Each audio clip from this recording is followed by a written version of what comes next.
Hi there guys, I hope you are having a good day. Now, Andy Ruiz Jr., who is a former unified champion who won the world titles over Anthony Joshua at Madison Square Garden in his pro debut, June 1st, 2018, has now lost a lot of weight and is waiting to get back in the ring. Now, he weighed in at 283 pounds going into the rematch with Anthony Joshua, which was overweight for someone who is 6 foot, 6'2", and of the dimensions of Andy Ruiz Jr., but he's a big guy. He's always going to be a big guy, and for being a big guy, he punches extremely fast and moves quite well for someone that size. Obviously, he has slower feet than he does hands, but considering his weight, he moves his feet quite quickly for someone of that size and stature. So Andy Ruiz Jr. has been cutting down his weight in preparation for a comeback, and that is positive because he has just started working with Eddie Reynoso and Team Canelo, meaning that he will be more motivated because there will be champions in that dressing room and in that training camp before his fight. Obviously,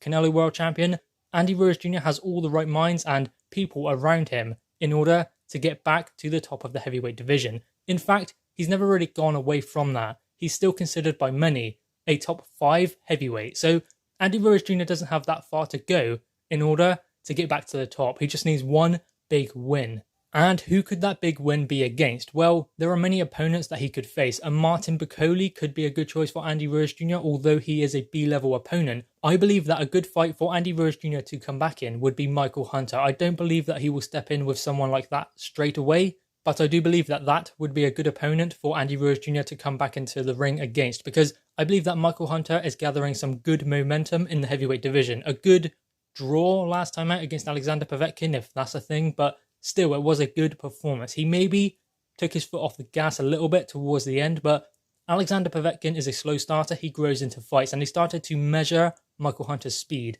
and he started timing him. So obviously, Alexander Povetkin is a tough, smart old dog, so he knew how to get himself back into the fight, and he'd done that against Michael Hunter. But a Michael Hunter would be a good matchup for Andy Ruiz Jr. because they are both kind of at the same level. Andy Ruiz Jr., a former heavyweight world champion. Michael Hunter is hoping to reach those heights, but he must have a big fight in order to propel him to those kind of fights because the champions are tied up. Obviously, Anthony Joshua has 2 fights. He has Kubrat Pulev, Alexander Usyk, which are 2 mandatories. Tyson Fury must fight Deontay Wilder in a rematch, then fight his mandatory Dillian Whyte. So those 2 have 2 fights, and then they will likely get into the ring together, meaning that anyone who isn't Kubrat Pulev, Alexander Usyk, Deontay Wilder, or Dillian Whyte, they are going to be waiting at least 4 fights before they get an opportunity to fight for the world titles. And currently, there is a crop of heavyweights just outside of the champions who are all waiting for their opportunities. So the best thing to do if they have 4 fights before they get their opportunity is to all fight one another. Then the number 1 challenger will be number 1 to fight the winner of Undisputed. Simple as that.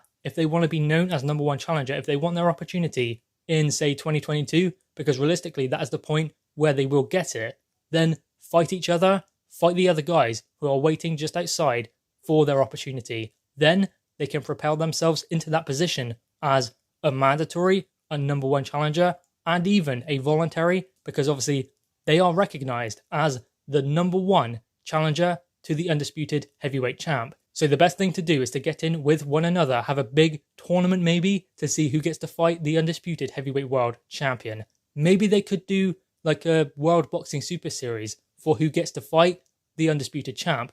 Maybe that is something that they could work on, because I know that it would be great to have heavyweight world champions in that tournament, but ultimately they are not going to be able to do that because of broadcaster deals and the amount of money that is in the heavyweight division. So that's never going to happen for world titles. So why not do it for an opportunity at the undisputed heavyweight world champion in 2022? So the next season of WBSS, they could do that.